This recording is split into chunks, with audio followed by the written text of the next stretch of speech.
KBS 열린 토론.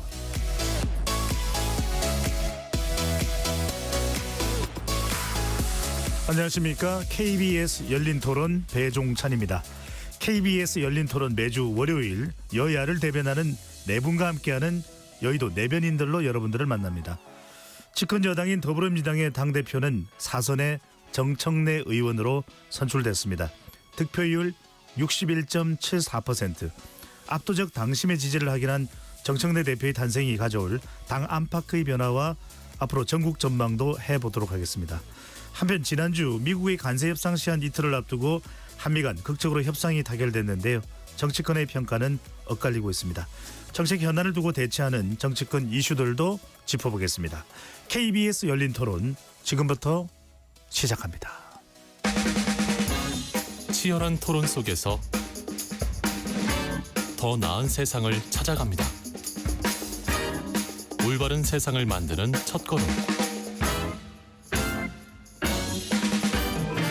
평일 저녁 7시 20분 KBS 열린 토론.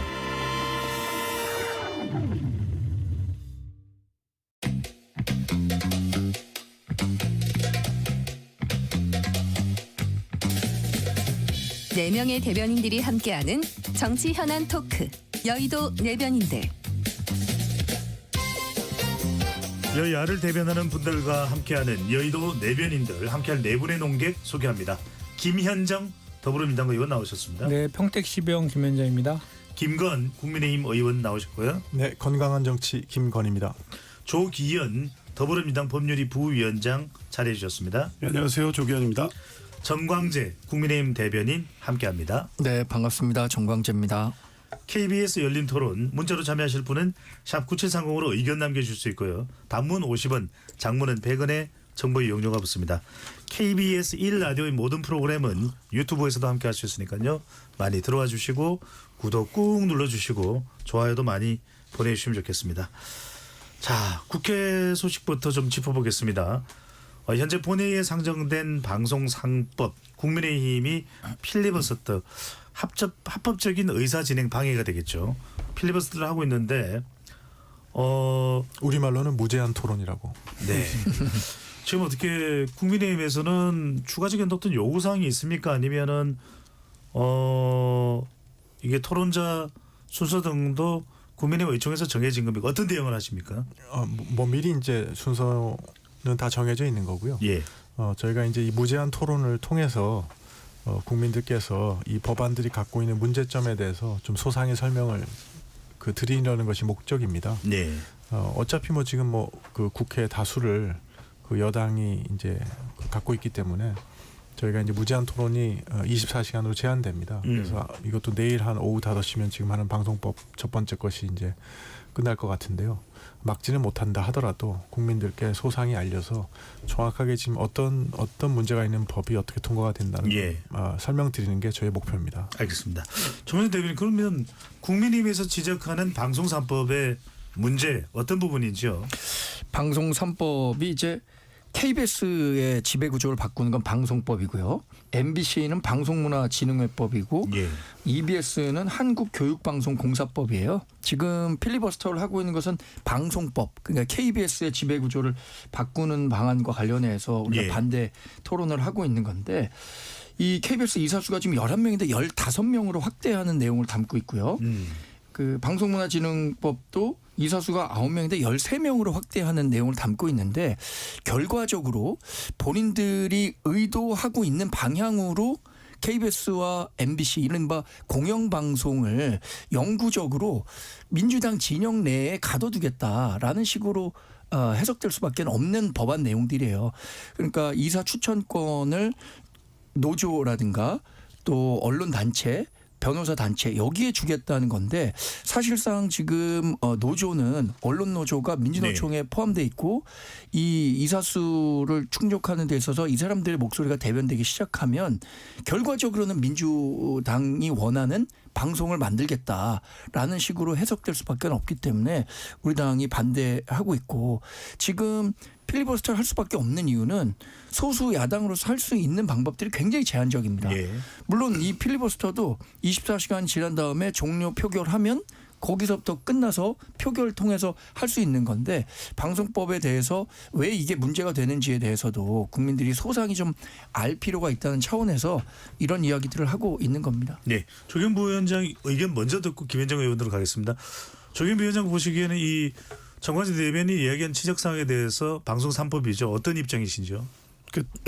지금 그 논리가 성립하려면 그러니까 민주당 또 조금 더 확장해서 민주당 어떤 진영이 공영방송을 계속 장악하려는 것이다. 이게 이제 비판의 핵심 내용인데요. 그럴 거면 법 개정 안 하죠. 지금처럼 우리 이 민주당이 정권 교체해서 정권을 잡았고 국회에서는 압도적 다수당입니다. 예. 지금 이사 추천하면 마음대로 사장 임명하고 다 할 수 있어요. 이거 하지 말라고 계속 요구했던 거 아닙니까? 문재인 정부 때 그때 이제 민주당이 그때 이 지금 비슷한 취지의 방송법 개정안을 만들어 놓고도 통과시키지 않았다고 계속 비판하지 않았습니까? 그때는 이제 다시 윤석열 정부가 집권을 하니까 그래 놓고 이제 이사회 임명해서 사장 교체하려고 무리한 시도하다가 다 법원에 가서 껌껌이 지금 패소 판결 나고 정권 바뀔 때마다 이런 악순환의 고리를 끊어내겠다는 것이고 문재인 정부 때 하지 못했던 걸 지금 하겠다는 겁니다. 예. 왜 그게 진영의 문제인지 모르겠어요. 시청자위, 뭐 이 관련된 방송 단체, 학계, 변호사 단체. 그 실제 이 이사 추천권을 외부로 확장해서 방송의 독립성과 공정성을 확보하자는 거예요. 이 언론적 주장에 다 동의해 왔던 거잖아요. 이게 왜 방송 장악을 위한 법이라는 건지 뭐 그 비판을 이해할 수가 없습니다. 네. 먼저 김건 의원 이야기 듣고 바로 김현정 의원으로 가겠습니다. 결과적으로는 지금 필리버스터를 하고는 있지만 끝나고 나면은 다시 법안을 올려서 통과될 것은 거의 자명해 보이는데 국민의힘이 어떤 다른 저지 수단이 있는 겁니까? 지금 일단 오늘 이제 국민들께 그 이 법안의 문제점을 소상히 설명을 드리고 그 가령 지금 이제 뭐 문제가 없다고 우리 조 부위원장님 말씀하셨지만 사실 여기에 이제 뭐 편성위원회라든가 여러 그 기구에 지금 좀 전에 제가 신동욱 의원이 하는 그 무제한 토론을 듣고 왔는데요. 네. 그래서 어떤 그런 어떤 그 노조, 언론 노조가 참여한다든가 그런 것을 이제 이 길을 터서 결국은 지금 5년의 문제가 아니라 영구적으로 그런 구조를 영속화시킨다는 거니까 이건 상당히 심각한 문제가 있다고 보거든요. 네. 그다음에 이것이 어떤 그 이 언론의 자유에 대한 침해나 간섭이 될 수도 있어서 그런 부분에 대해서는 일단은 국민들이 이제 납득과 이해를 하시고 문제점을 하시면 또 어떤 여론이 일고 또 그다음 단계에 가서는 또 구체적인 문제가 발생하면 그것이 아마 이제 또 그 재판이나 헌법재판소에 또 갈 수도 있는 것이고 네. 그다음에 국민들께서 이 문제를 아주 심각하게 느끼신다 그러면 다시 한번 또 개정의 기회가 올 거기 때문에 저희는 끝까지 노력하려고 생각하고 있습니다. 네. 김현정 의원님께서는 어떻게 보시는지요? 방송법은요? 그러니까 우리가 조기현 변호사께서 말씀해 주신 거랑 비슷한 맥락인데 일단은 이게 지금 야당에서 사실 주장해야 될 내용들이거든요. 이게 집권 여당 같은 경우에는 저희가 대통령이 마음대로 뭐 그 공영방송에 대한 사장이나 이사들을 임명할 수 있는 구조 아닙니까? 네. 그거를 하지 않고 여야가 바뀌거나 이제 집권 세력이 바뀐다 하더라도 변함없이 공영방송을 국민품으로 돌려주겠다라는 그 이사 구성과 관련된 그 개정 내용이잖아요.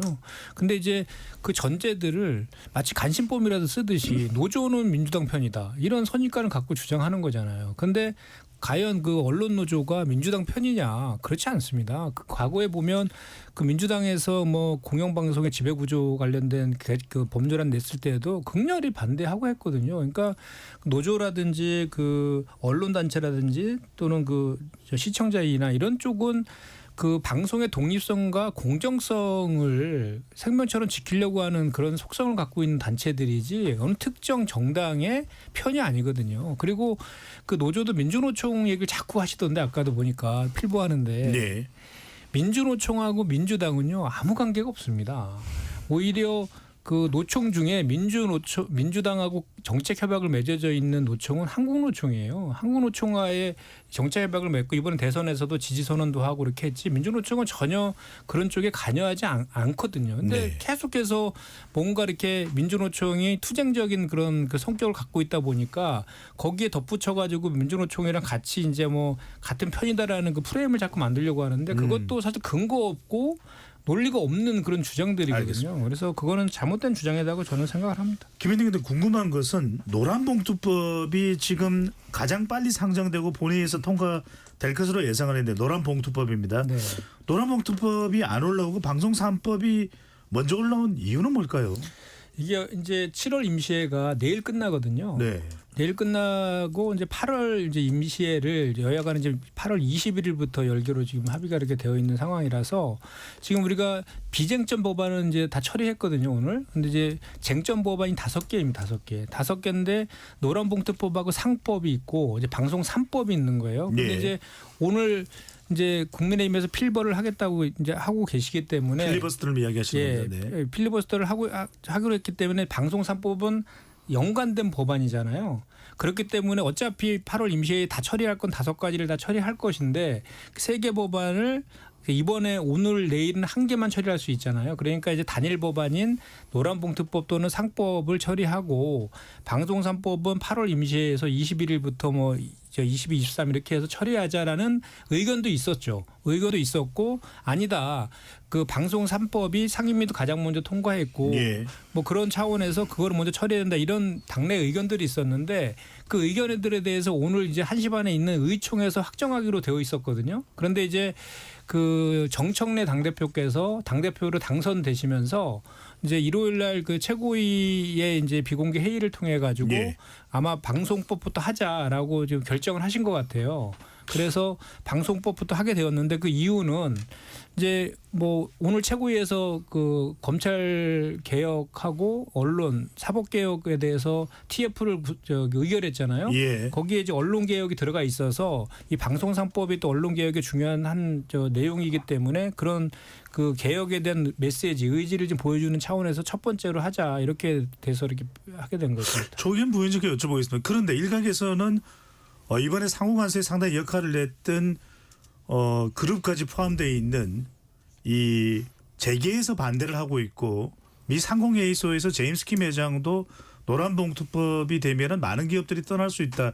이런 지적 때문에 민주당이 주춤하는 거 아니냐라는 지적이 나오는데 이 부분은 어떻게 보시는지요? 근데 뭐 그것 때문에 그 순서를 조정한 거라고 보이지는 않고요. 이 네. 비판이야 뭐 재계가에서 계속해 왔었고 경총이 뭐 유럽 상공회의소 통해서 또 그런 그 비판 입장 나오도록 했다는 보도도 있지 않았습니까? 그러니까 다 예상되는 거고요. 근데 실제 재계 우려 또 이 주한 상공회의소가 밝히는 우려는 좀 과장돼 있다. 이런 입장이 기본적으로 있어요. 민주당은 실제 그런 문제가 발생하지 않는다. 노란봉투법은 이미 이 노조법 2, 3조의 개정 안은 대법원이 아니 법원에 지금 판례로 축적이 되고 있어서요. 사용자의 범위라든가 이런 것은 이미 예측 가능한 수준으로 네. 지금 적용이 되고 있습니다. 그래서 이게 갑자기 이 법안이 통과된다고 해서 그 우려처럼 뭐 상시적으로 하청이 원청 노조를 상대로 해서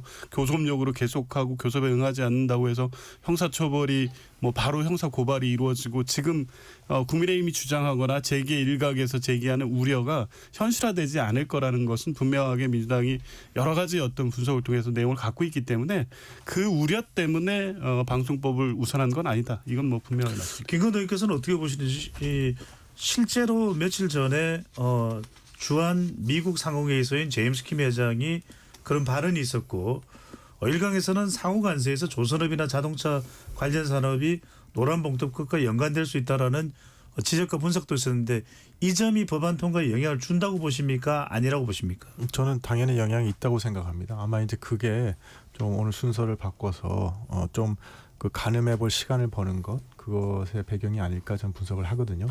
그러니까 이제 이렇게 사실 이번 관세 협상에서도 우리가 알 수 있듯이 우리 기업들이 우리에게 제일 사실 큰 역할을 하지 않았습니까? 국민 경제를 위해서 큰 역할을 하는 기업들을 그 옥죄는 그런 법안을 통과한다는 것이 지금 시점에서 과연 타당한 건지 그다음에 그래서 국민들의 여론도 좀 살피고 기업들의 네. 반응도 좀 보면서 지금 다음 본회의가 뭐 21일쯤 한다는 거니까 약 그렇게 되면 한 열흘 이상 시간이 있지 않습니까? 그래서 좀 우리 민주당 측에서 좀 가늠해보는 시간을 좀 갖기 위해서 그렇게 조정한 게 아닌가 싶습니다. 알겠습니다. 이거 좀 한마디만 좀 네, 덧붙일게요. 하십시오. 예. 네. 지금 통상과 관련돼서 그런 우려가 있다라는 것은 사실은 그 논리적으로 맞지가 않아요. 왜 그러냐면 우리가 노조법 2, 3조와 관련해서 국제노동기구인 ILO 있지 않습니까? ILO가 윤석열 정부 때 그거 개정하라라고 그 촉구까지 한 바가 또 있고 또 EU가 있어요. EU 유럽연합. 유럽연합에서도 마찬가지고 미국도 공동 사용자라는 개념으로 해가지고 사용자 범위를 지금까지 이제 우리나라는 그 현장에서는 원청과 하청 노동자 간의 근로계약이 체결됐을 경우에만 사용자성이 있다라고 현장에서는 해석이 되었지만 예. 실제로 말씀하신 것처럼 ILO랑 EU나 미국이라든지 또는 그 우리 대법원의 판례에 의해서는 이미 실질적 지배력설이라 해서 실질적으로 지배하고 구체적으로 지배했다라면 사용자성이 있다라고 이미 확인된 내용들이에요. 예.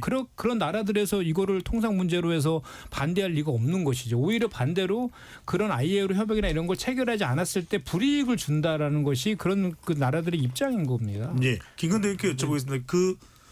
김현정 의원 말씀대로 다른 나라에서도 이렇게 우리처럼 노란봉투 관련 유사한 법이 있는 건지. 그런데 또 불구하고 제임스 킴 주한 미국 상공회의소 회장은 왜 이런 발언을 하는 건지. 그러니까 지금 이제 그 각 나라마다 사실은 노사 문화가 좀 다른 것이고 배경이 다른 거니까 그걸 일률적으로 적용할 수는 없겠죠. 그래서 근데 제가 이제 강조하고 싶은 거는 우리 김현정 의원님이 말씀하신 그런 내용만 있는 것이 아니라 또 하나는 실질적으로 노조가 경영에 간섭할 수 있는 그런 걸 길을 터주는 그런 또 조항이 있습니다. 예. 그런 거에 대해서는 우리 재계뿐만 아니라 한국에 와서 사업을 투자를 생각하는 많은 외국 기업들도 상당히 민감하게 생각하는 부분들이라서 그런 부분들에 대해서는 좀 종합적으로 다 검토를 해서 이게 우리의 그 경영 환경, 우리의 노사 환경에 이거 적절한 건지 그래서 검토를 해서 우리 국민 경제에 가장 좋은 방식으로 좀 결론을 내야 되지 않을까 그렇게 생각이 듭니다. 알겠습니다. 이 이야기는 여기까지 하겠습니다. 민주당으로 가봅니다. 김현정 의원께 먼저 여쭤봅니다. 네. 이 누적 영남과 충청권의 결과와 크게 다르지 않게 최종 결과는 정청래 당대표 61.74%로 당선이 되었습니다. 자, 그런데 뭐 이 이유는 차도 많은 또 분석이 이미 나왔기 때문에 대의원 투표에서는 박찬대 후보가 앞섰나요? 네, 53대 한 47%. 왜 이렇게 다른 결과가 나왔죠? 대의원은 박찬대를 선택하고 권리당원은 정청래를 선택한 배경이 있을까요?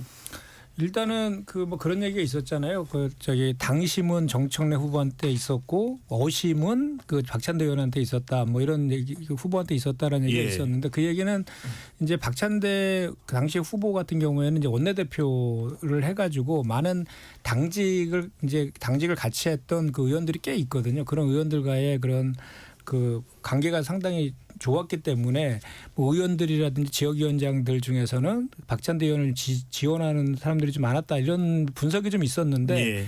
그 대의원 같은 경우에는 이제 그 지역위원회 전국에 254개가 있는데 지역위원회 물론 40명에서 45명 정도밖에 없거든요.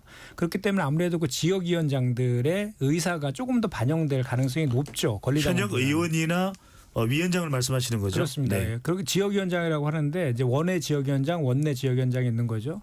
근데 아무래도 인원이 이제 40에서 45명 정도 되니까 아무래도 지역위원장들의 의사가 반영될 가능성이 높은 거고 반면에 이제 권리당원은 한 120만 되잖아요. 110만 좀 이번에 넘었는데 거기는 뭐 지역위원장들이 어떻게 컨트롤할 수 있는 그런 가능성이 상당히 작은 거죠. 예. 근데 이제 처음에 우리가 이제 충청 영남권에서 권리당원 투표만 먼저 진행을 했잖아요. 그때 63대 한 37 정도 그렇게 나왔거든. 정청래 후보가 권리당원에서 압도적으로 이겼는데 그 최종적인 결과는 더 벌어졌거든요. 권리당원에서는 오히려 66대 33으로 네. 3, 4%가 더 벌어졌는데 그래서 그 전체적인 그 결과를 보면은 아무래도 그 박찬대 그 후보 같은 경우는 좀 조직력 면에서 약간 좀 유리했고 그 전체 당원의 표심은 정청래 의원 쪽으로 많이 쏠렸다.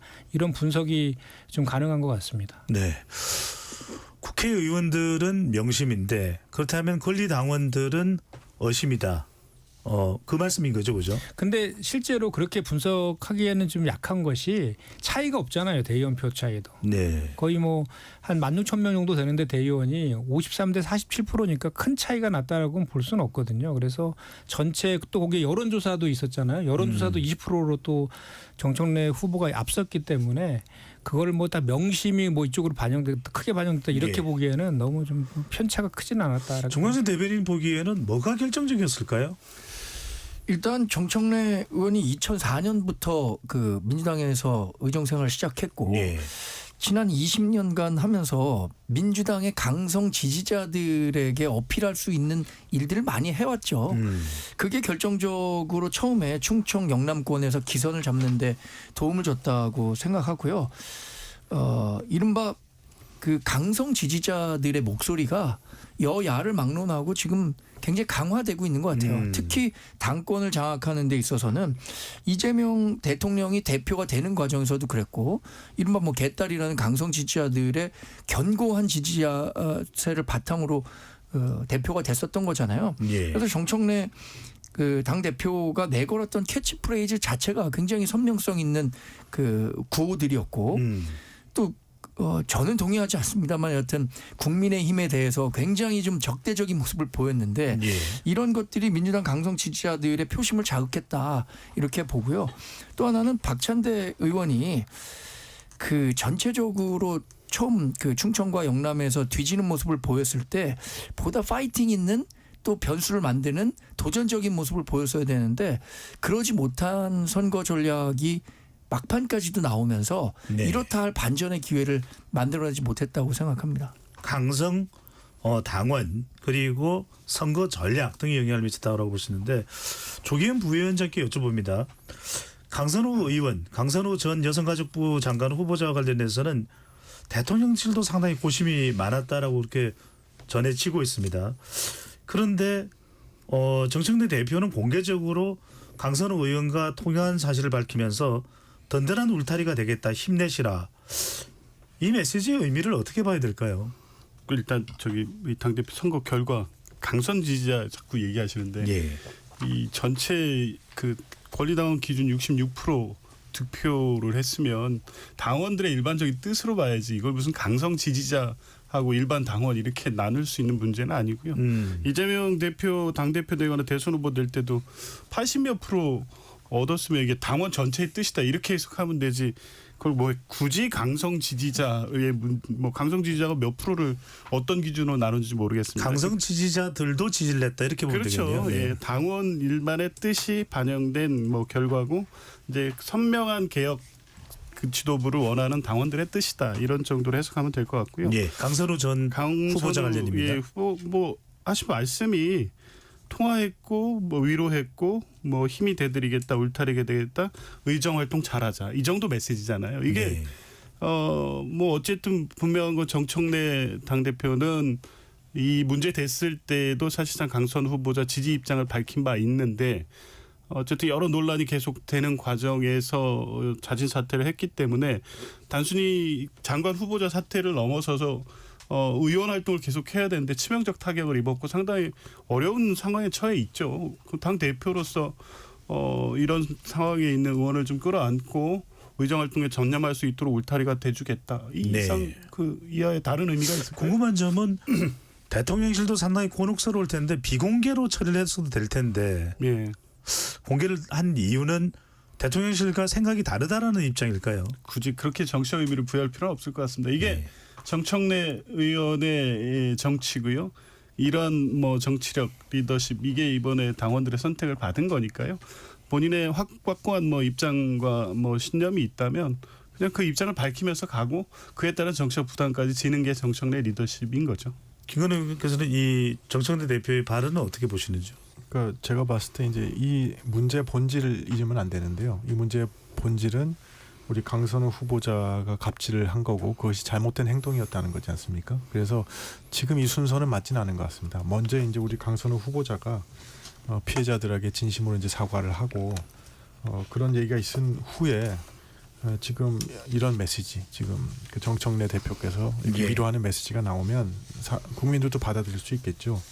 근데 이제 그런 메시지가 없는 상황에서 이렇게 얘기하시면 뭐 갑질 행동을 감싸는 것처럼 보일 테니까 이렇게 되면 갑질로 고통받고 있는 많은 사람들에게 좀 상처를 주는 행동이 될 수도 있어서 별로 바람직하지 않다. 순서를 좀 조정해서 하셨어야 되는 거 아닌가 이런 생각하게 됩니다. 네.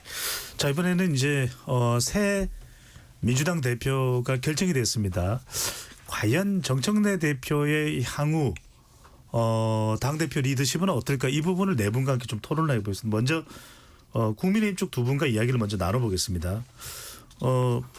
지금 당대표가 되는 과정에서는 상당히 이 강한 발언을 했어서 실제로 당대표가 돼서도 그럴까라는 이제 이 전망들이 있고 또 아닌 전망들도 있는데 실제로는 상당히 강력한 추진이 있을 것으로 예상이 됩니다. 왜냐하면 당대표가 되자마자 지금 정청래 대표는 검찰, 언론, 사법개혁 이 일단 특위를 설치를 했습니다. 먼저 정관식 대변인은 어떻게 보시는지요?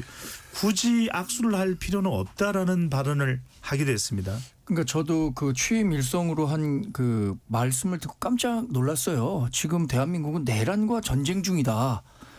이런 말씀을 하셨는데 내란이 지금 계엄을 말씀하시는 것 같아요. 근데 12월 3일에 있었던 계엄은 12월 4일 새벽 1시에 있었던 그 국회의 표결로 해제가 됐습니다. 그리고 그걸 조금 더 확대 해석한다고 하면 4월 4일에 윤석열 전 대통령이 탄핵재판 과정에서 위헌 위법적 행위로 파면이 됐습니다.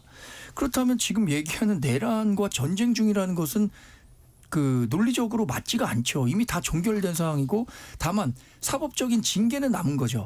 아직 그 재판이 1심도 나오지 않았으니까 예. 그런 결과들을 만들어내기 위해서 민주당이 지금 특검 3개 특검이나 가동하고 있고 특히 내란 특검은 굉장히 빠른 속도로 진행을 하고 있는데 여전히 상대 정당에 대해서 내란과 동조하고 있고 내란 정당이다라는 프레임을 씌우는 게 과연 앞으로 1년 동안 여당을 이끌어야 하는 그 당대표로서 할 이야기인가라는 측면에서 대단히 유감스럽게 봤고요.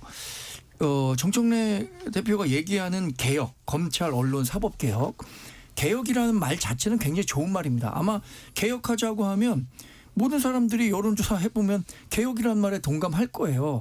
근데 그 개혁이 개혁이라는 이름에 좋은 진짜 개혁인지 아니면 개혁이라는 명분, 이름만 쓰여 있지 개혁으로 가는 건지 이 부분에 대해서 충분한 공감대를 정청래 대표가 만들어가지 않으면 앞으로 당 운영하는 데 있어서도 상당히 어려움이 있을 겁니다. 네, 상당한 대치 국면이 예상되고 있는데 국민의힘 반응은 이렇습니다. 안철수 의원은 첫 일상부터 망언이다. 자꾸 우리 당 해산을 운운하는데 그 입 다무십시오라고 이야기를 했고요.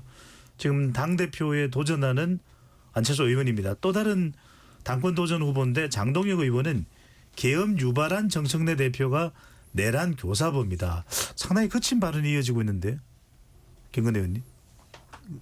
네, 아니 그 사실 그 분석부터 저한테 기회를 안 주셔서 하십시오. 네, 네. 제가 다시 시작부터 하면 그 정청래 대표께서 당선된 이유를 저는 한 가지로 분석합니다. 첫 번째는 뭐냐면 아까 이제 그 강성 당원이 아니라 일반 당원이라고 그러지 않습니까? 그렇게 되면 이제 더불어민주당의 일반 당원 분들께서 대선 승리를 위해서 좀 이 대선 기간 동안의 어떤 중도 노선이라든가 보수와 중도를 아울리는 여러 가지 정책 그걸 참으셨던 거죠. 그렇지만 이제 선거가 끝나지 않았습니까? 선거가 끝났으니까 이제는 원래대로 좀 민주당 그 더불어민주당 노선이 확실한 걸로 갔으면 좋겠다는 여망이 있었던 거고 네. 그 여망을 이제 대변하신 게 이제 우리 정청래 대표신데 그런데 이제 이거가 별로 좋지 않은 거는 뭐냐면 이게 국정 운영이 별로 안 좋습니다. 성공적인 국정 운영을 위해서는 중도하고 그다음에 일부 보수층까지 그 포용하는 그런 어떤 중도적인 지향의 정책을 계속 하시는 게 그 이 정부의 성공에 훨씬 기여하는 거거든요. 그래서 이것이 앞으로 어떻게 펼쳐질까가 제가 되게 아주 궁금한 상황이고요. 그래서 그런 의미에서 지금 아주 뭐 개혁도 얘기하시고 뭐 이렇게 했는데 이렇게 대치 정국을 만들어 가는 것이 국민의 삶에 도대체 무슨 도움이 될 수 있는가 저는 그런 생각합니다. 그런 의미에서 성공하는 국정 운영을 위해서는 야당의 존재를 인정하고 그다음에 야당에게 귀 기울이면서 좋은 걸 취하고 그다음에 뭐 나쁜 것은 버리고 해서 결국은 국민의 삶을 낮게 하는 게 제일 중요하거든요. 그런데 그게 아니라 뭐 날짜 정해놓고 무슨 개혁을 하겠다 그러면 네. 군사작전 하듯이 한다 그러면 우리 이미 경험했지만 검수완박 했지만 그래서 결과가 뭐냐면 수사기관끼리 막 항상 싸우고 그다음에 국민은 자기가 수사받는 게 점점점 늘어져만 가고 이런 예. 결과지 않습니까? 그래서 이 개혁도 뭐 야당과 국민에게도 잘 들어가면서 확실한 기초에서 개혁을 추진하는 거지 뭐 추석까지 뭐 다 하겠다 뭐 이런 식은 좀 곤란한 거 아니냐 이런 생각이 듭니다. 네.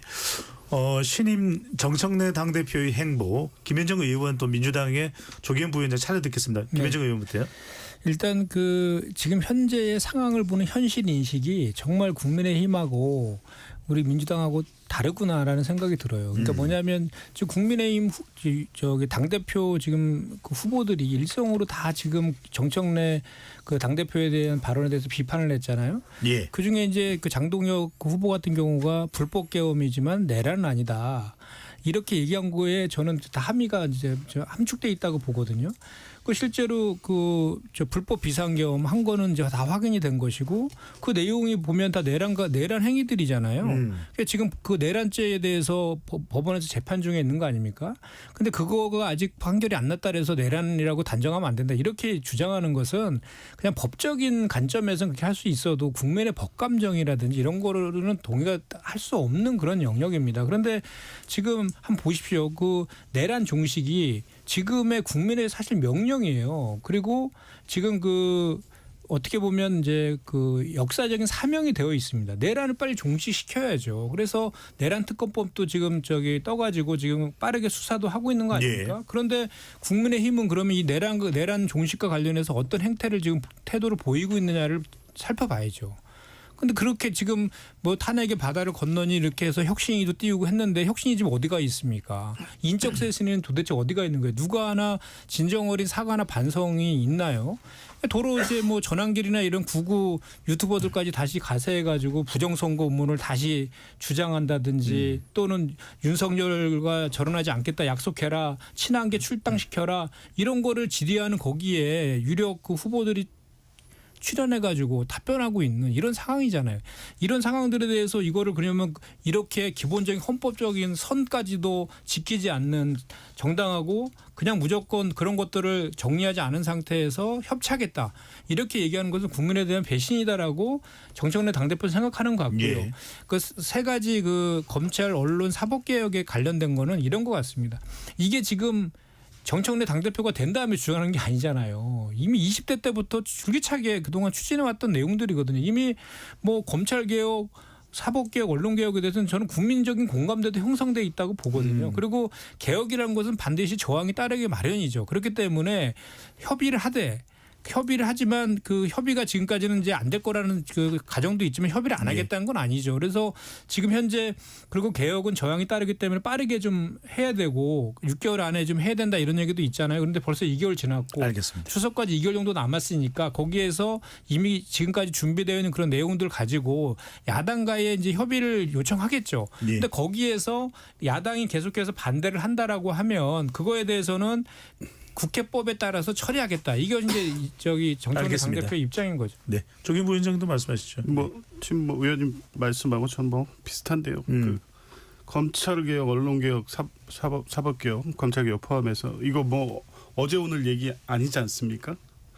검찰개혁만 해도 노무현 정부부터 시작해서 계속 실패를 거듭했고 겨우 이제 검찰정법, 형사소송법 해서 수사기일 분리 이 안을 2020년 국회에서 해놨는데 검찰 정권 들어서 다 도로 이 원상 회복 시켜 놔서 실제 전혀 되지 않았죠. 이제 해먹은 과제를 풀어가는 거니 뭐 방송법도 마찬가지고요. 신속하게 해야죠. 개혁 역량이 축적돼 있을 때 해야 된다는 입장인 거고 이건 뭐 정청래 대표 여서가 아니라 지금 민주당의 이제 과제로서 계속 추진해 왔던 거니까 하는 거고 내란 청산 관련해서는 뭐 정청래 대표가 이 당대표 선거 과정에서도 얘기했는데 50 청문회 이 얘기를 언급한 적이 있어요. 이 역사적 교훈을 되새길 수밖에 없는 거예요. 이 내란이 지금 말씀하신 것처럼 12월 4일 날 비상계엄이 해제됐고 대통령이 파면됐으니까 끝났냐.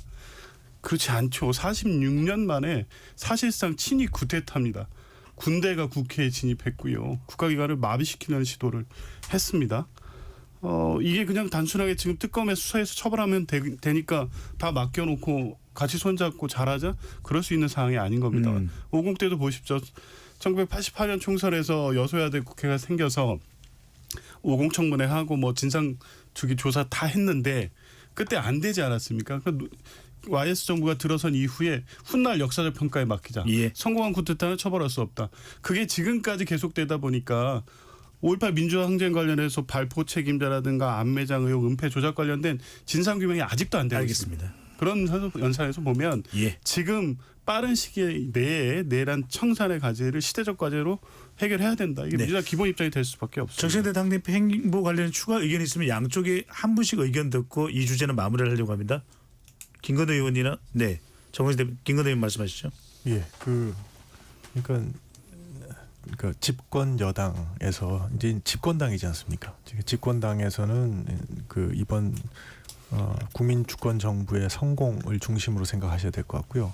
근데 그렇게 성공하는데 가장 중요한 요소가 뭐냐면 이제까지 저희 경험도 뭐냐면 이런 내란 프레임이라든가 이런 걸 길게 갖고 가면 안 되거든요.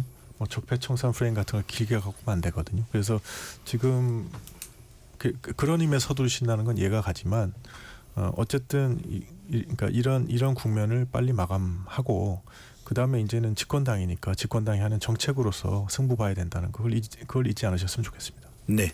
짧게 한 말씀. 그러니까 네. 내란 종식은 국민의 힘을 위해서도 필요한 겁니다. 그래서 그 쇄신과 혁신, 뭐 뼈를 깎는 그런 혁신과 쇄신을 통해서 그 탄핵의 바다, 강을 건너셔야 되거든요. 그런 차원에서 국민의힘도 비판만 할 것이 아니라 받아들일 필요가 있다라는 것이고 이제 그 세계 관련된 그 개혁 법안과 관련해서도 예. 국민의힘에서 얼마든지 협의를 통해서 논의해서 의견을 낼 수 있는 것이죠. 근데 이제 그렇지 않고 그냥 그 반대만 하면 이거 마치 이제 반대를 위한 반대를 하는구나, 발목 잡게 하는구나라고 저희는 그게 필요하다고 해서 추진하고 있는데 그거에 대한 어떠한 그 뭐 다른 대안이나 이런 거 제시 없이 반대만 하면 우리 입장에서는 추진할 수밖에 없는 상황이 될 수밖에 없잖아요. 알겠습니다. 그렇기 때문에 그 접점을 찾는 노력들이 필요한 것 같습니다. 예, 짧게 하시죠. 내란과 관련해서 자꾸 내란이 진행 중이라고 하는데 지금 정권이 바뀐 지가 2달이 지났습니다. 내란이 진행 중이라면 어떻게 정권이 바뀌었겠어요. 자꾸만 뭐 내란 정당 이렇게 얘기하는 건데 그게 결국에는 우리 당에 대한 프레임을 강화시켜 갖고 앞으로의 뭐 선거에 그걸 계속 활용하겠다는 뜻밖엔 되지 않아요 지금. 예. 이 주제는 여기까지 이야기하도록 하고 정강진 대변인 말씀하신 김에 바로 여쭤보겠습니다. 지금 국민의힘 전당대회로 가봅니다. 22일 이제 새님 또 당대표가 결정이 될 텐데요. 이번 주에 당대표 관련해서 예비 경선으로 5명 중에 1명이 컷오프되고 4명이 이제 결선에 올라갑니다. 일반 여론조사 50%, 당원 투표 50%. 자, 4명 누가 올라갑니까? 아니 저는 사실 그 타 방송이나 제가 갖고 있는 정치적 상식으로는 그 후발 주자인 주진우 의원이 올라가긴 어렵다. 예. 그래서 뭐 지금 김문수 누굽니까? 장동혁, 조경태, 안철수 이 네 분이 될 줄 알았는데 또 우리 당 지지자만으로 하고 역선택이 방지된 50%를 하면은 조경태 의원이 또 어렵다고 하는 분도 있어서 잘 모르겠습니다. 굳이 저는 예상해 본다면 여전히 뭐 주진우 의원이 조금 어렵지 않을까 싶은데 예.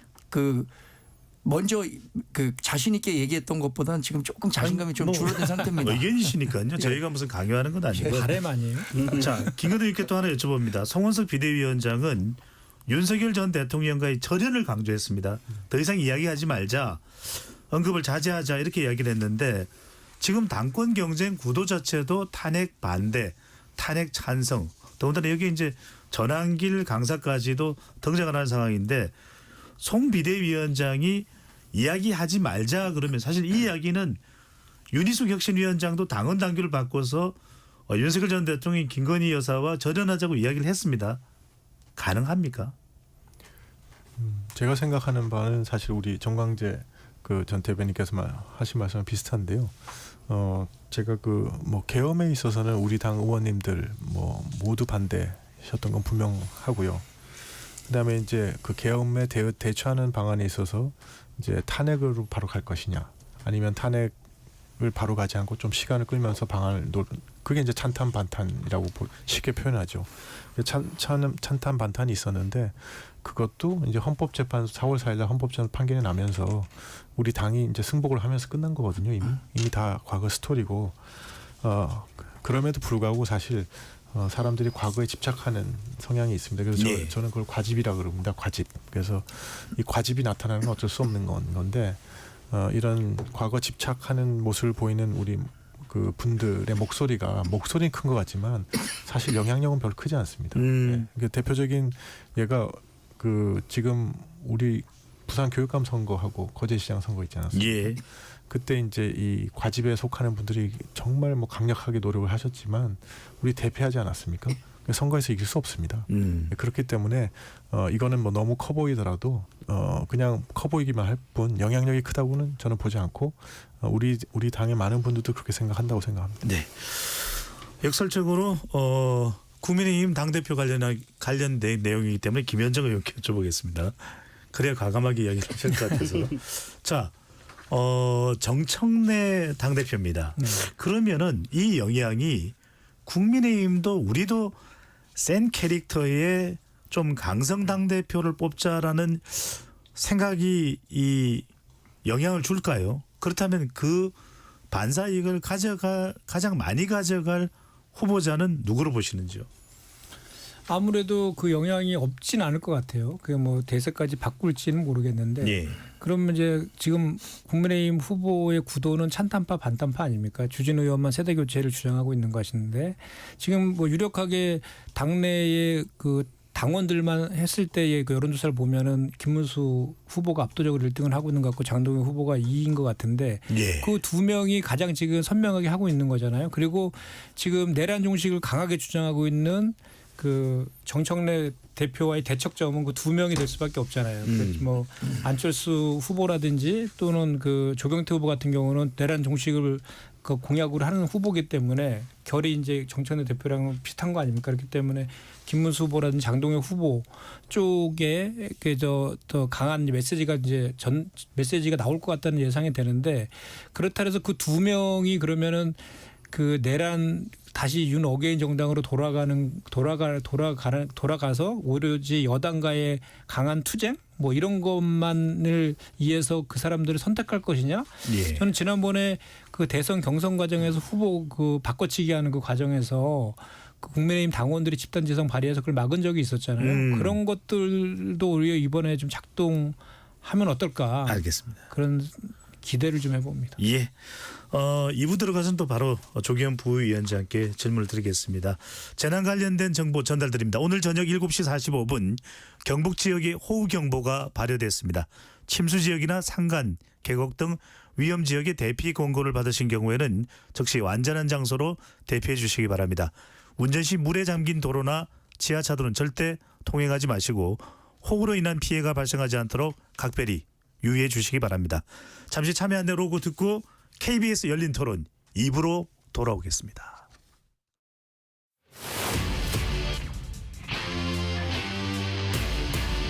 토론에 정답은 없습니다. 토론이 세상을 바꿀 수도 없습니다. 하지만 질문은 새로운 세상을 만들 수 있습니다. 질문으로 올바른 세상을 만드는 첫걸음 KBS 열린 토론.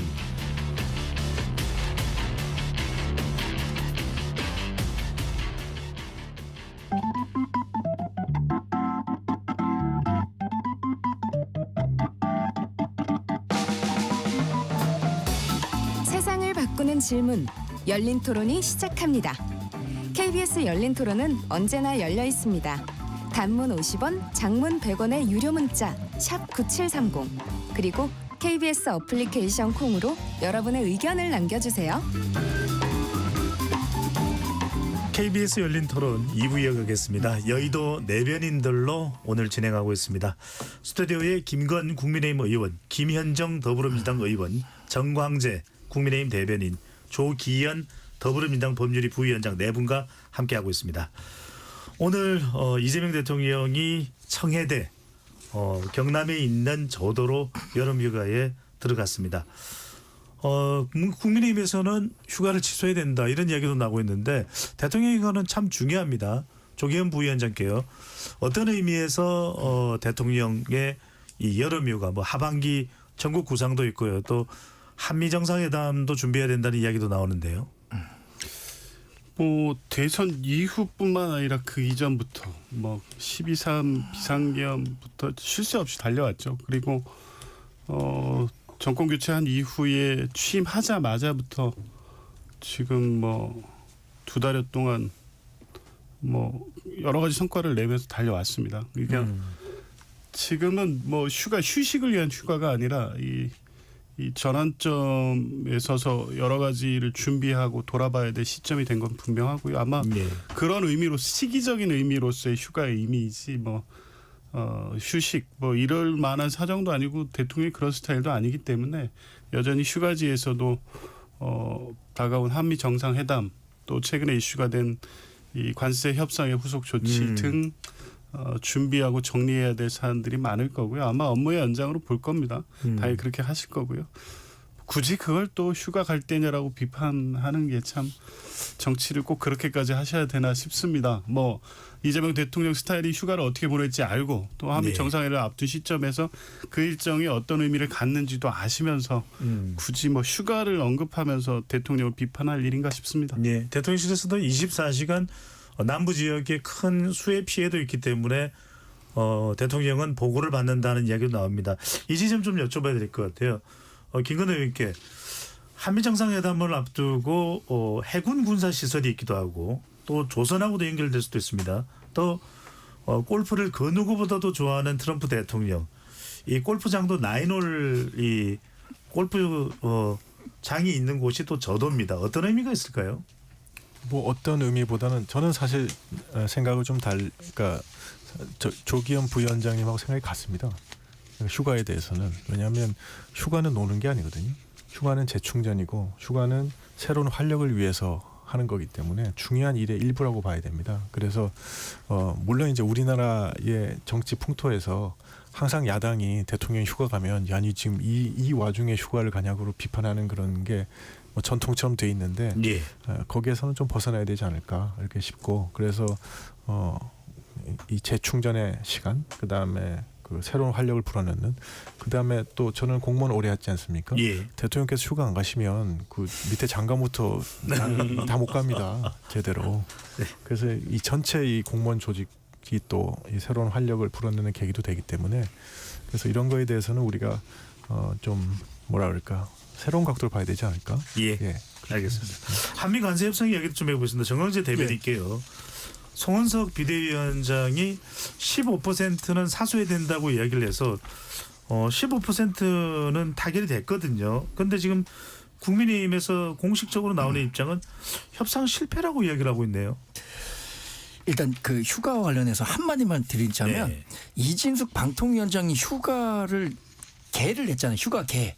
근데 그걸 갖고 그 국민 브리핑을 통해서 이 엄중한 시기에 재난방송 주무처장이 휴가를 간다 이렇게 갖고 망신을 줬단 말이에요.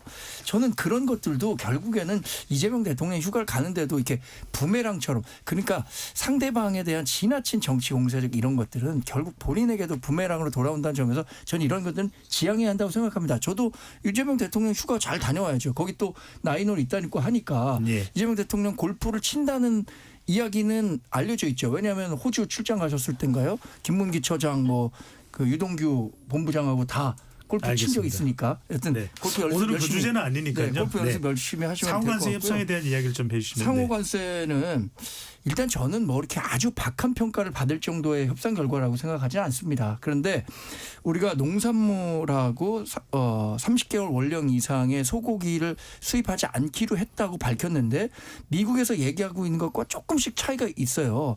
그러니까 이 부분을 우리가 사수하기 위해서 사실 미국에 많은 퍼주기를 했던 것 아니냐라는 의심을 해볼 수 있는 거죠. 그래서 아직 이게 뭐 어떤 그 협정서라든가 정확한 그 협상 내용이 나온 게 아니잖아요. 예. 양측에서 설명하는 것만 듣고 봤을 때는 우리 측 설명만 놓고 보면은 이 정도면 협상 잘했다라는 평가가 가능하겠지만 조금 더 두고 볼 대목들이 많이 숨어 있는 것 같습니다. 악마는 디테일에 있다. 뭐 나경원 의원이 굳이 얘기하지 않았다고 하더라도 예. 협상 마지막 단계에 어떤 변수가 나타날지 모르는 거죠 아직. 김현정 의원께서는 어떤 생각이신지요?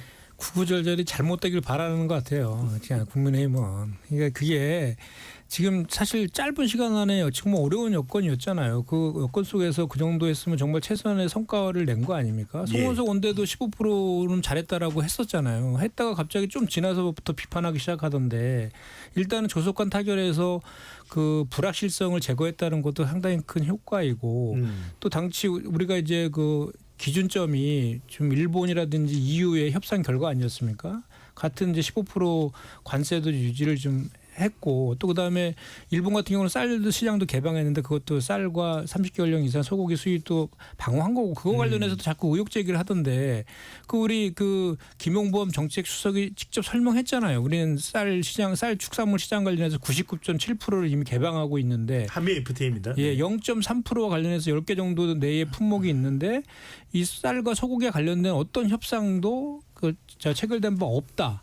라고 분명히 명확히 했고 앞으로도 그럴 일 없을 거다라고 했잖아요. 그러면 우리나라의 정책 수석 말은 좀 들어주고 예를 들어서 트럼프가 예를 들어서 나중에 딴소리를 하면 그걸 비판해야죠. 오히려. 그리고 또 이번에 또 어쨌든 반도체라든지 또는 의약품 같은 경우에도 그 관세가 합의는 안 됐지만 또 최애국 대우 조항도 좀 받아내기도 했지 않습니까? 그런 차원에서 보면 이런 환경 속에서 그 잘한 협상이다라고 저는 보여지고 다만 이제 정상회담이 예정되어 있잖아요. 거기에서 또 논의 안 된 안보와 관련된 또 논의들이 있다고 하니까 그에 대한 준비들을 잘 해야 될 것 같다라고 생각합니다. 김건희 의견 있으신지요? 네, 이거 뭐 저는 이제 제가 협상이 제 전문 분야였으니까 예. 좀 말씀을 드리면 저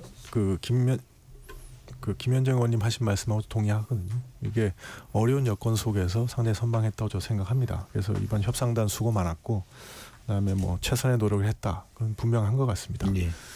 그런데 제가 이제 지적하고 싶은 건 뭐냐면 근데 왜 어려운 여건이 됐느냐는 겁니다. 그러니까 우리가 어려운 여건이 된 이유는 뭐냐면 일본하고 EU가 이미 협상을 다 타결해서 우리가 타결을 안 하면 우리만 25%고 그 두 나라 우리의 경쟁국인 EU하고 일본은 15%여서 우리 기업들이 대미 수출이 다 못하게 되는 그런 벼랑 끝에 몰려서 협상을 하게 됐거든요.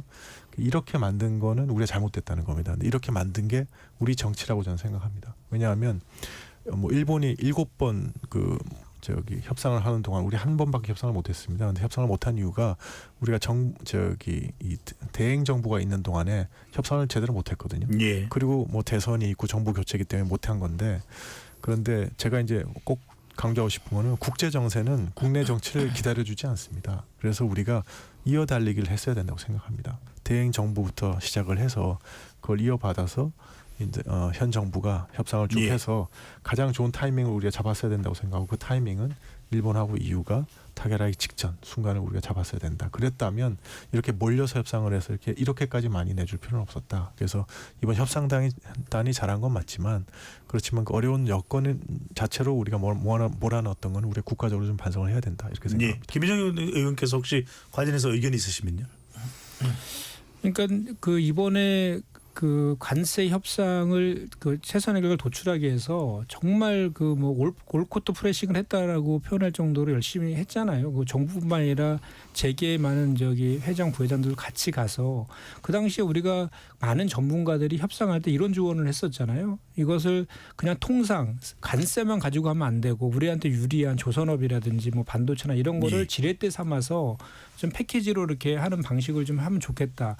그대로 된 거잖아요. 그리고 이제 3,500억 불 관련해서도 일본에 비해 뭐 GDP 규모에 비해서 좀 높은 거 아니냐 이런 지적도 하지만 협상은 상대가 있는 거고 양쪽에 유리하게 이제 결과들을 도출하는 그런 접점을 찾는 과정이라서 미국 입장에서 보면 그 대일하고 대한과 관련된 무역 적자 규모는 똑같은 거 600억 불 정도로 똑같다 보니까 5,500불에서 3,500억 불이 이게 뭐 이런 내용이 아니라 사실은 미국 입장에서 보면 동일한 그 대미 투자를 요구해야 되는 그런 상황이었던 거죠. 어떻게 보면 거기 상황에서 3,500억 불로 우리가 선방했다. 저는 이렇게 해석하는 것이 좀 옳다고 보고 다만 이제 아까도 제가 잠깐 말씀드렸지만 걱정은 됩니다. 왜냐하면 지금 안보가 남아 있는데 계속해서 우리한테 지금 알려지고 있는 것은 국방비도 GDP 5%로 증액하라, 뭐 주한미군 분담금 또 뭐 이렇게 더 늘려라, 또는 거기에 더해서 더 우려스러운 것은 주한미군의 역할을 재조정한다라는 얘기가 나오지 않습니까? 그러면 주한미군의 역할에서 중국과의 중국을 봉쇄하는 그런 역할을 하게 되면 우리 한국이 본의 아니게 또 이렇게 미중 간의 그런 그 싸움에 휘말려들 수 있는 그런 또 위험 요소도 알겠습니다. 생길 수 있기 때문에 그런 것들에 대한 대비들은 잘 해야 되겠다 이런 생각은 합니다. 예, 우리가 뭐 매주 월요일 진행을 하고 있는 코너니까요. 한미 정상회담 일정이 윤곽이 드러나면 그때 더 구체적으로 이야기 나눠보도록 하고요. 상당히 중요한 이슈가 있어서 먼저 조기현 부위원장께 여쭤보겠습니다. 지난주에 이 상호관세 타결까지 있었는데 주식시장을 가보면은 온도차가 있었습니다. 큰 폭으로 또 주가가 하락하는 상황이 벌어졌는데 바로 이게 이제 세법 개정안과 관련된 부분, 대주주 요건을 강화하는 세법 개정안이 상당히 주식시장에 영향을 줬다라는 이런 평가를 받고 있는데, 그래서 지금 민주당에서도 대책회의를 열고 있고 진성준 전 정책위 의장입니다. 방송에 나와서 나는 주식시장을 잘 모르지만 정치적으로 타격을 입더라도 이건 해야 된다 이런 의견을 이야기하기도 했는데 조기현 부위원장께서는 어떻게 보시는지요? 진성준 의원의 그 발언은 이제 한참 전의 발언이고 이번 국면에서 한 발언은 아니고요. 예. 뭐 당내 여러 가지 의견이 있었던 겁니다. 진성준 정책위 의장은 대주주 요건을 10억으로 강화하는 것에 대해서 확고한 입장을 갖고 있고 이게 주식시장에 미치는 영향은 크지 않을 거라고 봤고, 또 이소영 의원들은 완전히 그 반대편의 입장에 있고요. 또 많은 의원님들이 또 그런 입장을 갖고 있습니다.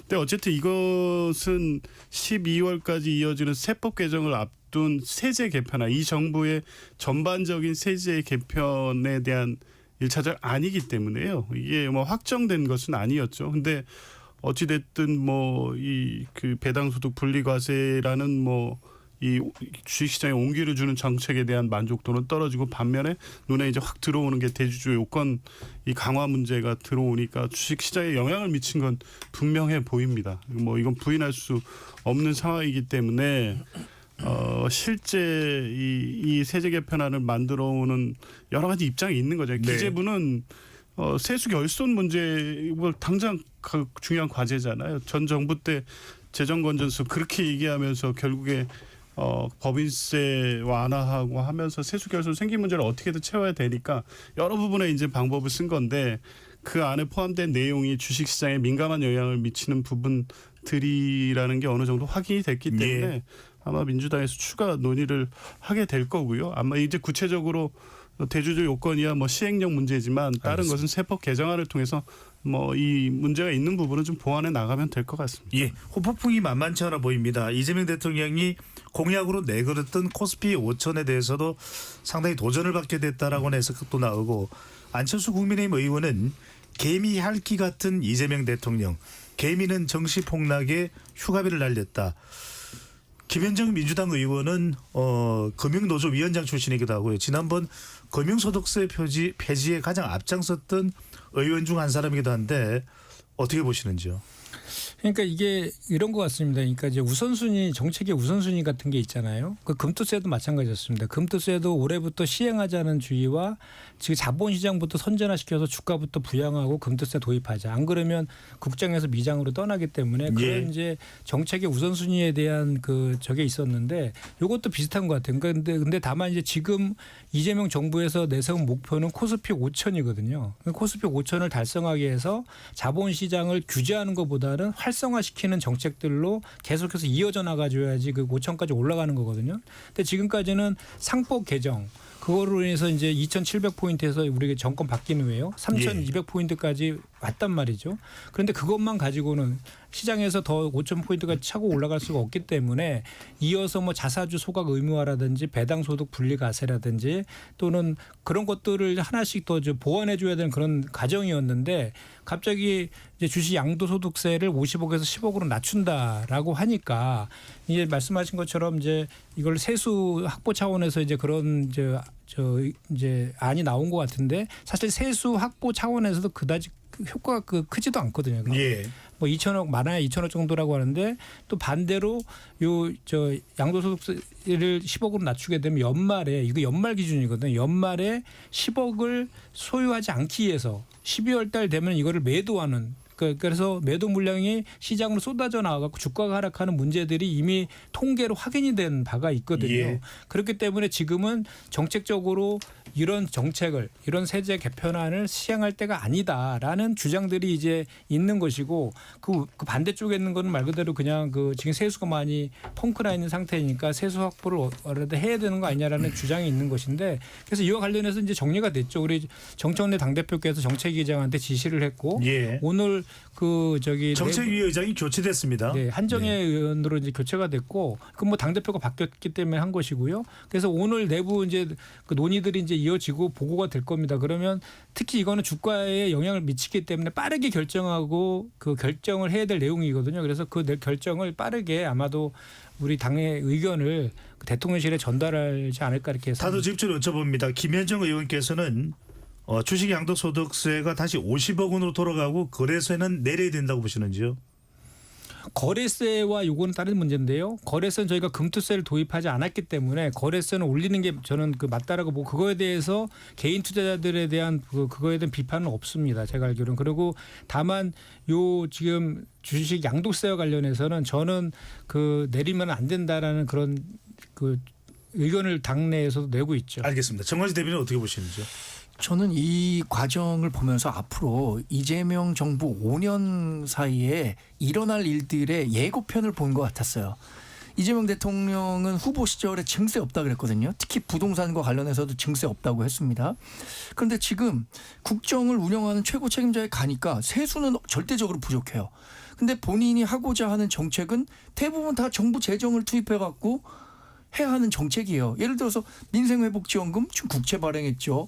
그래서 이렇게 되면 언제까지 우리가 국채 발행할 수 있겠습니까? 이것도 본인이 하고자 하는 정책과 관련해서 하려다 보니까 세수 부족하니까 다른 데서 찾아보자.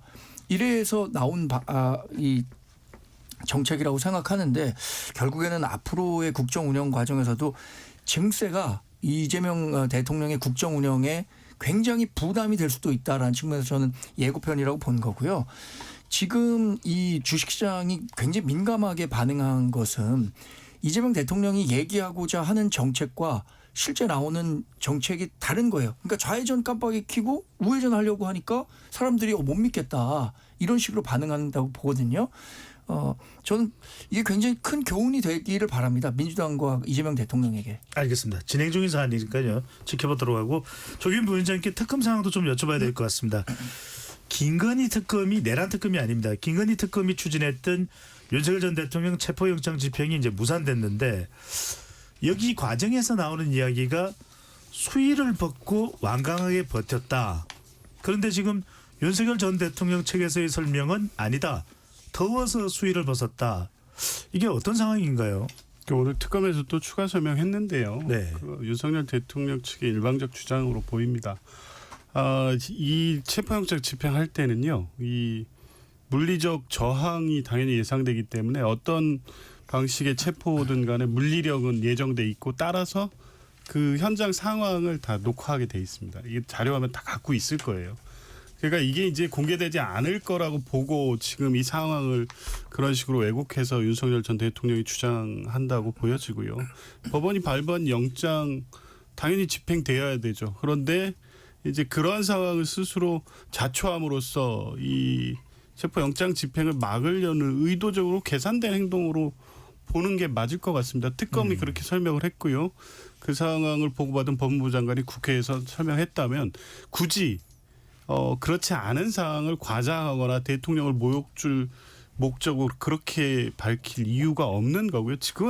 지금까지 윤석열 전 대통령이 수사기관이나 법원에 보여온 태도를 보면 능히 그렇게 추측하는 게 상식 맞을 거라고 보지 않습니까? 대통령 수사에 전혀 협조하지 않고요. 최근에는 내란 특검 관련된 공판에 출석도 하지 않고 있습니다. 그런 윤석열 전 대통령이 순순히 체포영장에 응하겠습니까? 응하지 않기 위한 수단으로서 지금의 그 의혹 논란이 생긴 거고 예. 사실관계의 주장을 윤석열 전 대통령 측의 주장이 신뢰하기 어렵죠. 알겠습니다. 김건희 의원 그럼에도 불구하고 조기현 부위원장이 설명을 했지만 특검과 정성호 법무부 장관이 윤석열 전 대통령의 수위를 벗고 저항했다는 사실을 밝히면서 굳이 옷차림까지 이야기할 필요는 있었냐라는 것이 또 논란이 되고 있거든요. 이 점은 어떻게 보시는지요? 일단 제 생각에는 뭐 체포영장 집행이라든가 이런 것은 법 앞에 평등이라는 원칙에 따라서 이루어져야 되겠죠, 당연히. 네. 근데 그 과정에서 하여튼 절차적 정당성과 수사의 중립성 이런 것이 확보되는 게 중요하지 않습니까? 그래서 만약 이런 지금 요번에 그 법무장관께서 하신 설명이라든가 이런 것이 그런 범위를 넘어섰다 그러면 그거는 뭐 적절하지 않은 거라고 생각이 됩니다. 네. 예. 그래서 그러니까 뭐 사생활의 보호라든가 아니면 뭐 그런 문제가 논란이 될 사항을 꼭 만들 필요는 없지 않았는가 뭐 그런 생각입니다. 네. 뭐 길게 할 사안은 아닙니다만 김현정 의원 그리고 정광재 대변인까지 짧게 의견을 들어보겠습니다.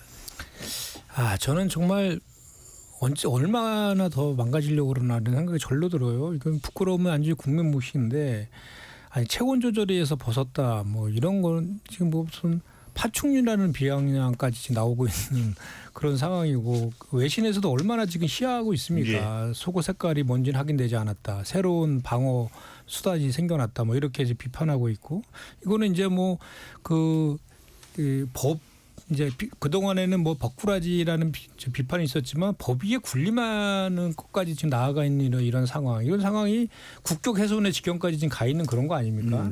이런 상황에서는 법 이 앞에 그 모든 국민이 평등하다라는 것을 단호하게 보여줄 필요가 있다라고 저는 생각합니다. 그래서 알겠습니다. 특검에서 그 법에서 허용한 가장 강력한 방식으로 예. 구인을 해야 되지 않을까라고 생각합니다. 알겠습니다. 정광재 대변인. 기본적으로 윤석열 전 대통령이 특검의 그 소환 조사에 응하는 것이 뭐 정답이라고 봅니다만 그것이 현실적으로 어려운 상황인 것은 다 알고 있는 거잖아요. 그런데 특검이 지나치게 자세한 브리핑을 통해서 윤석열 전 대통령에 대해서 망신 주기를 하기 위해 썼다라는 의혹을 사기엔 전 충분하다고 생각합니다. 특검이 일종의 감정적 대응을 한 것 같아요. 안 나와? 그럼 나 이런 식으로 대응할 수 있어? 이게 사실 약간 꼬리가 몸통을 흔드는 격입니다. 이런 가십성 그 뉴스의 본질이 흐려버리니까 특검의 대응도 이렇게 적절한 대응은 아니었다. 이렇게 생각합니다. 알겠습니다. 조기현 부위원장 아주 짧게 시간이 될 것 같긴 한데. 네. 법원 영장 갖고 간 특검이 집행 못했으면 그 상황 국민한테 설명해야죠. 특검법 12조가 그래서 대국민 보고라고 해서 국민의 알 권리 차원에서 내용을 설명한 거고 필요 이상 하지 않았습니다. 수영복을 입지 않고 누워 있었다. 이게 특검의 설명이었다. 알겠습니다. 그 필요 이상이었다고 생각합니다. 예, 여기까지 하겠습니다. KBS 열린 토론 여의도 내변인들 이것으로 모두 마무리하겠습니다. 오늘 함께해 주신 조기현 더불어민주당 법률위 부위원장, 정광재 국민의힘 대변인, 김현정 더불어민주당 의원, 김건 국민의힘 의원 네 분 오늘 말씀 고맙습니다. 네, 고맙습니다. 네, 고맙습니다. 지금까지 KBS 열린 토론 배종찬이었습니다.